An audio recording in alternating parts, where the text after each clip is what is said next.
Hello everyone, and welcome back to the channel. What does it feel like when love is no longer questioned, but finally accepted? Today's story isn't about struggle or heartbreak or being torn apart by doubt.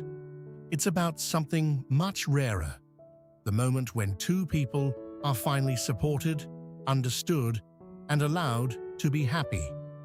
James and Diep once faced uncertainty about their future, but everything changed when both families chose to stand by their side, not with hesitation, but with full acceptance and blessing. Stay with me, because this journey is soft, emotional, and deeply real. James, they really said yes. Diep's voice trembled, not from fear this time, but from disbelief.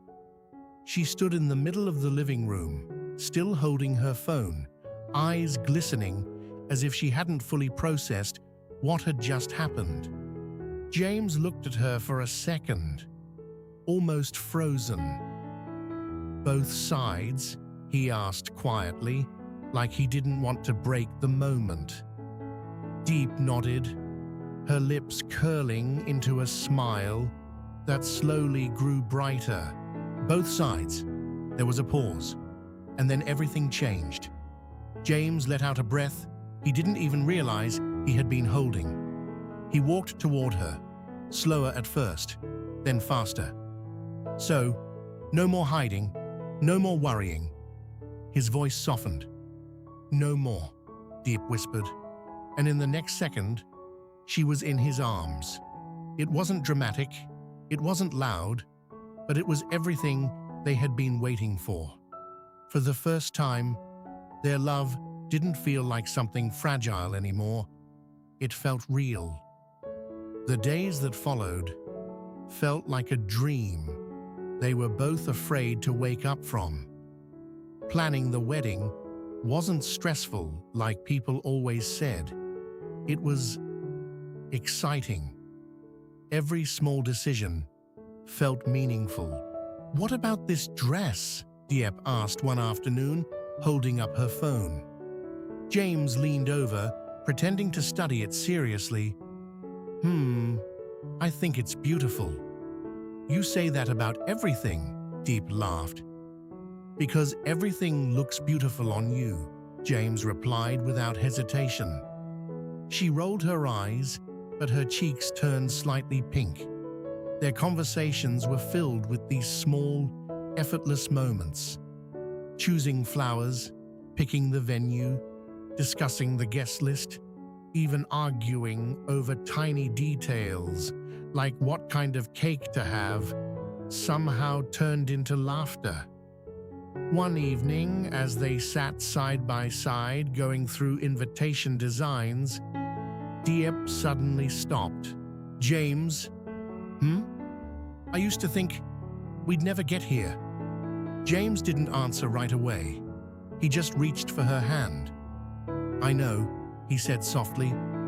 There was no need to explain. They both remembered the uncertainty, the doubts, the feeling of not being accepted. But now, everything felt different. Now, it felt like the world was finally on their side. The wedding day arrived faster than either of them expected. The morning light filtered gently through the window, casting a soft glow across the room where Diep was getting ready. The air felt calm, but her heart was racing. Her mother stood behind her, adjusting the final details of her dress.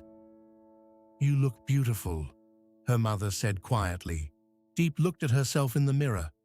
For a moment, she didn't recognize the person staring back. Not because she looked different, but because she felt different. Stronger, happier, certain. "Mom," she whispered, "thank you." Her mother smiled, eyes warm. "For what?" "For believing in us." There was a brief silence, filled with emotion that didn't need words. On the other side, James stood in front of the mirror, adjusting his suit. He rarely felt nervous, but today was different. His father stepped into the room, watching him for a moment. "You're ready?" his father asked. James nodded, then hesitated. "I think so." His father gave a small smile. "You don't have to be perfect today. You just have to be honest." James let out a quiet laugh. "That's harder than it sounds. Not when you're marrying the right person." Those words stayed with him. When the ceremony began, everything seemed to slow down. The music, the footsteps, the quiet murmurs of the guests. And then Diep appeared. Walking down the aisle, her eyes met James's. In that moment, nothing else existed. Not the crowd, not the decorations, just them. James felt something tighten in his chest. Not fear, not anxiety, but something deeper, something steady. She's here. She chose me, and I chose her. Diep's steps were calm, but inside, her heart was racing. She could see him clearly now, standing there, waiting, and suddenly, all the memories rushed back. Every conversation, every moment of doubt, every time they held on when things felt uncertain. And now, they were here. The vows weren't perfect, they weren't overly poetic or dramatic, but they were real. "I don't promise that everything will always be easy," James said, his voice steady but emotional. "But I promise that I'll always choose you. Every day." Diep's eyes filled with tears. "And I promise," she replied softly, "that no matter what happens, I'll never stop walking beside you." There were no grand gestures, no exaggerated emotions, just honesty, and that made it more powerful than anything else. When the ceremony ended, applause filled the air. But what they felt wasn't excitement, it was peace, a quiet, deep sense of belonging. As they walked hand in hand, surrounded by family and friends, Diep leaned slightly toward James. "We did it," she whispered. James smiled. "Yeah, we really did." That night, the celebration continued with laughter, music, and warmth. Both families sat together, not as two separate sides anymore, but as one. There were stories shared, jokes told, old misunderstandings replaced with new understanding. At one point, Diep's father raised his glass. "I wasn't sure at first," he admitted honestly, "but now I see it clearly."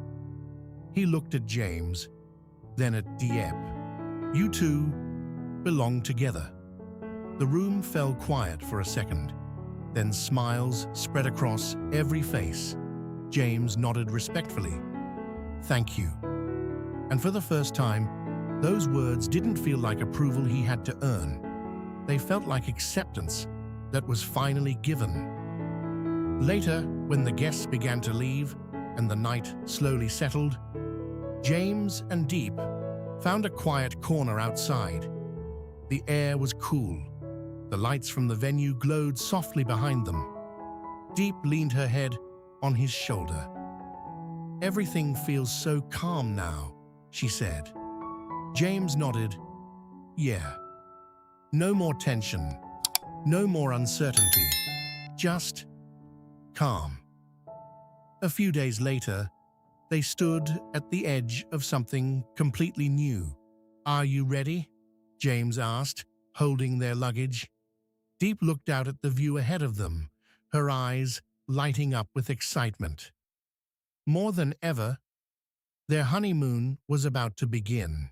And not just anywhere, but somewhere they had both dreamed of. A place where the sea met the sky, where everything felt open, endless, and full of possibility. "Let's go," Diep said, smiling. James took her hand, and together they stepped forward into the next chapter of their life. The moment they stepped onto the boat, everything felt different. The air was fresh, carrying a faint scent of salt and something clean, something freeing. The gentle movement of the water beneath them created a rhythm that felt almost calming, like the world itself. Tu Diep stood near the edge, her hair moving softly in the wind. She looked out at the endless stretch of water, her eyes wide with quiet wonder. "James, it's even more beautiful than I imagined." James walked up beside her, following her gaze. Towering limestone islands rose from the sea, layered in soft green, their shapes almost unreal. The sunlight danced across the water, creating shimmering reflections that changed every second. "Yeah," he replied softly, "it really is." But his eyes weren't on the scenery for long. They were on her. Their room overlooked the bay. The moment they opened the door, Diep let out a small gasp. "Look at this view." The glass windows stretched wide, framing the ocean like a living painting. The sky was slowly shifting into warm shades of orange and gold as the sun began to set. James placed their luggage down, walking toward the balcony. "This might be the best decision we've ever made," he said. Diep laughed lightly. "Better than getting married?" James turned to her, pretending to think. "Okay, second best." She smiled, walking toward him. For a moment, they just stood there together, watching the sun slowly dip toward the horizon. No rush, no noise, just them and the quiet beauty around them. The next morning, Diep woke up earlier than usual. The room was still soft with early light, and the sea outside looked calm, almost untouched. She stepped out onto the balcony, wrapping a light robe around herself. The air was cool, peaceful. James appeared a few minutes later, still a bit sleepy. "You're up early," he said, his voice low. Diep turned, smiling. "I didn't want to miss this." He followed her gaze. The sunrise spread gently across the sky, coloring everything in soft pink and gold. They stood side by side, not saying much. And somehow, that silence felt more meaningful than any conversation. Later that day, they joined a small boat tour around the islands. The water shifted from deep blue to emerald green, revealing hidden caves and quiet lagoons. Each turn felt like discovering something new. Diep leaned slightly over the edge, dipping her fingers into the water. "It's so clear," she said. James watched her carefully. "Don't lean too far." She laughed. "I'm fine." But she stepped back anyway. They explored small caves together, walking through narrow passages where the light filtered in just enough to create a soft, mysterious glow. At one point, Diep paused. "James, yeah? Do you ever feel like everything is just right?" He didn't answer immediately. He looked around. The calm water, the distant cliffs, the quiet echo inside the cave. Then he looked at her. "Right now? Yeah," he said. And he meant it. That afternoon, they went kayaking. At first, Diep was hesitant. "I don't know if I can do this properly," she admitted. James smiled. "We'll figure it out together." They climbed into the kayak, a bit clumsily at first, adjusting their balance as the boat gently rocked. "Okay, don't move too suddenly," James said. "You're the one moving," Diep replied, laughing. Their coordination wasn't perfect. They drifted slightly off course. They bumped into a rock once, but none of that mattered, because they were doing it together. Try paddling slower, James suggested.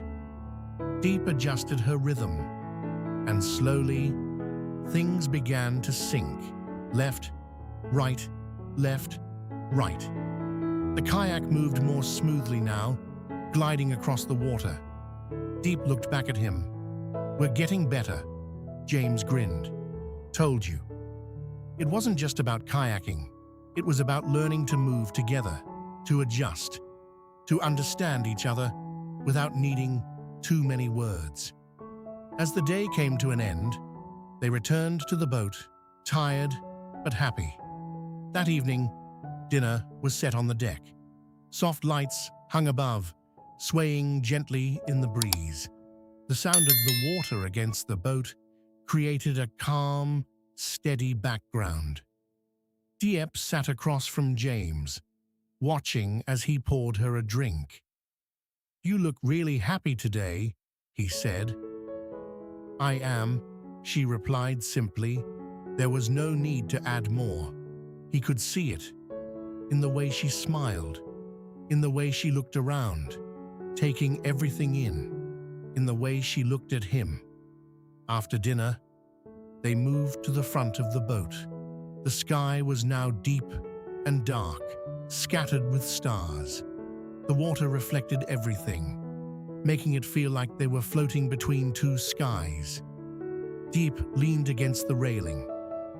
"It's so quiet." James stood beside her. "Do you miss anything?" he asked suddenly.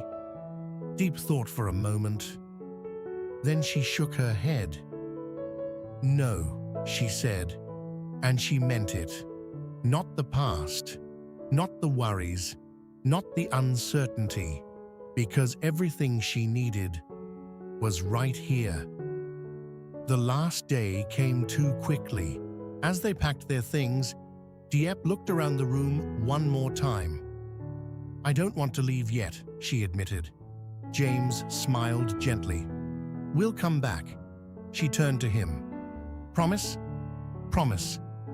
As the boat carried them back, Diep stood quietly, watching the islands slowly fade into the distance. There was a soft sense of nostalgia, but also something else, a quiet certainty. She reached for James's hand. "Thank you," she said. "For what?" "For everything. For choosing me." James looked at her, his expression soft but sure. "I never had to choose," he replied. "It was always you." When they returned home, everything felt familiar, but also new. Not because the place had changed, but because they had. The small things, making tea, arranging their belongings, sitting together in the living room, felt warmer now, more complete. That evening, as the lights slowly faded outside, Diep leaned her head on James's shoulder. "Do you think this feeling will last?" she asked quietly. James didn't rush to answer. He looked at their hands, still gently intertwined. "It will," he said, "as long as we keep choosing each other, every day." Diep smiled. Not a big smile, just a soft, certain one, because she believed him. Outside, the world continued, as it always had. But inside their home, everything felt calm, steady, and full of quiet happiness. Not because life was perfect, but because they